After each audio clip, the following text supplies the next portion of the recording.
कब है बुद्ध पूर्णिमा 2026? वैशाख पूर्णिमा को ही बुद्ध पूर्णिमा कहा जाता है। 2026 में बुद्ध पूर्णिमा 1 मई 2026 शुक्रवार को पड़ रही है। पूर्णिमा तिथि 30 अप्रैल 2026 की रात को प्रारंभ होगी और 1 मई 2026 को पूर्णिमा तिथि समाप्त होगी। व्रत रखने का सही दिन 1 मई 2026 शुक्रवार को माना गया है। क्या आप जानते हैं, एक ही दिन भगवान बुद्ध का जन्म, ज्ञान प्राप्ति और महापरिनिर्वाण हुआ था। यह दिन केवल एक पर्व नहीं बल्कि जीवन को बदल देने वाली ऊर्जा का स्रोत है। वैशाख पूर्णिमा को गौतम बुद्ध का जन्म हुआ था। इसी दिन उन्हें बोधगया में बोधि वृक्ष के नीचे ज्ञान प्राप्त हुआ और इसी दिन उन्होंने महापरिनिर्वाण भी प्राप्त किया। इस दिन जीवन में शांति, करुणा और सत्य का संदेश मिलता है। पापों से मुक्ति और पुण्य की प्राप्ति होती है। मन और आत्मा को शुद्ध करने का सर्वोत्तम अवसर होता है। अब जानते हैं व्रत कैसे रखें। यह व्रत विधि: सुबह जल्दी उठकर स्नान करें और स्वच्छ वस्त्र धारण करें। घर के मंदिर में भगवान बुद्ध की प्रतिमा या चित्र स्थापित करें। दीपक, धूप, पुष्प और फल अर्पित करें।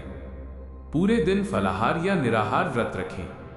ओम मणि पद्मे हूं मंत्र का जाप करें। जरूरतमंदों को दान अवश्य दें।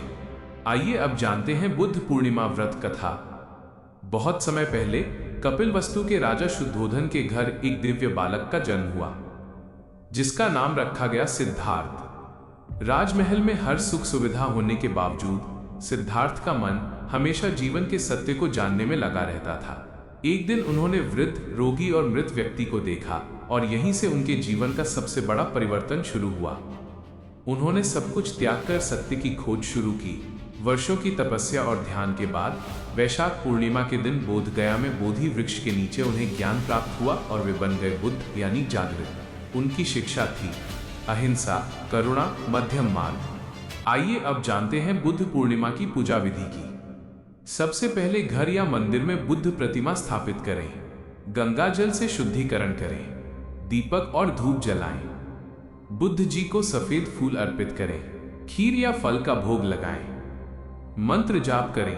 ओम मणि पद्मे हूं अंत में आरती करें और प्रसाद बांटें। विशेष उपाय: इस दिन पीपल, बोधि वृक्ष पर जल चढ़ाएं, पक्षियों को दाना डालें, गरीबों को भोजन कराएं, किसी बीमार व्यक्ति की सेवा करें। मन में किसी के लिए द्वेष हो तो उसे त्याग दें। अगर आप भी अपने जीवन में शांति और सुख चाहते हैं तो इस बुद्ध पूर्णिमा पर इन उपायों को जरूर अपनाएं। वीडियो को लाइक करें, अपने परिवार के साथ शेयर करें, कमेंट में लिखें जय बुद्धदेव। और ऐसे ही आध्यात्मिक वीडियो के लिए चैनल को सब्सक्राइब करें और बेल आइकन दबा लें, जिससे आपको ऐसी ही व्रत कथाएं समय से मिल सकें।